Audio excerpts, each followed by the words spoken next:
muling napalaban sa Dubai ang tubong Lagawi Ifugao na si KJ Ipugo na tuplag, kung saan nakaharap niya ang Thai knockout artist na si Atanon Kunlawong para sa bakanting WBC Asian Boxing Council featherweight title. Si Atanon Kunlawong ay dating WBC Asian Boxing Council Super Bantamweight Champion, habang ang ating kababayan na si KJ na tuplag ay dating Philippine Boxing Federation Featherweight Champion. Bago ang kanilang bakbakan ay may baong kartada si Atanon Kunlawong na 17 wins, 6 losses, 1 draw at may 13 KO. Habang si KJ na tuplag naman ay may record na 9 wins, 3 losses, 2 draw at may 8 KO. Halina mga kaboksing at muli nating balikan ang kanilang naging bakbakan.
Relax na tingin, relax na may.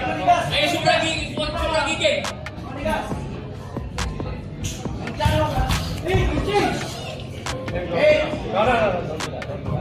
Jump muna, jump. Jump muna. Big jam.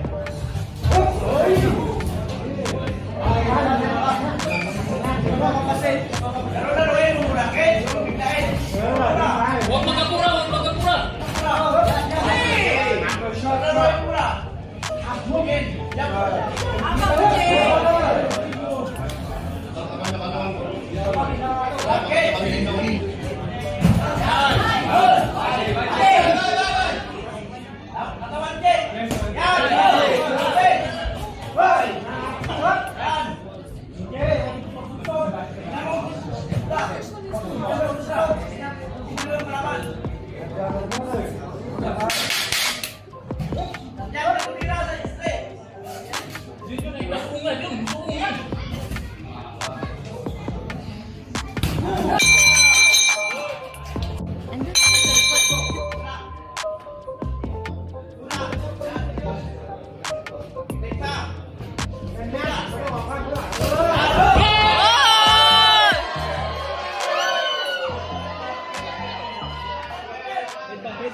Headback.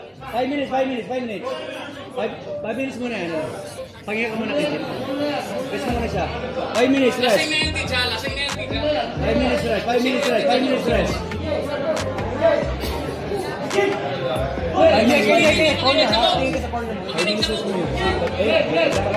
Relax ka lang kayo. 5 minutes. 5 minutes just period, ha? 5 minutes. Recover first. Just relax.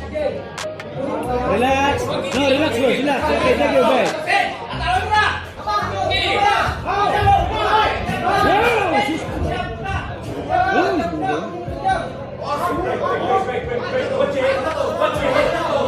Watch your head.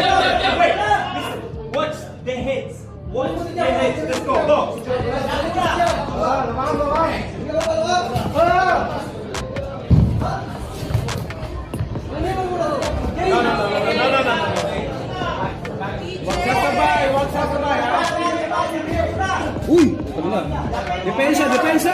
Hoy! Depensa ka dyan! Kumari ba siyang KJ? Yo!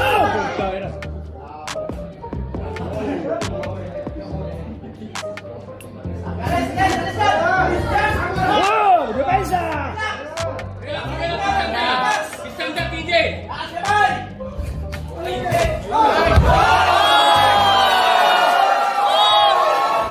Matapos tamaan ng solidong left hook ni Natuplag sa round 2, ay bumagsak ang Thai boxer at makikita na hilong-hilo ito, kaya naman itinigil na ng referee ang laban.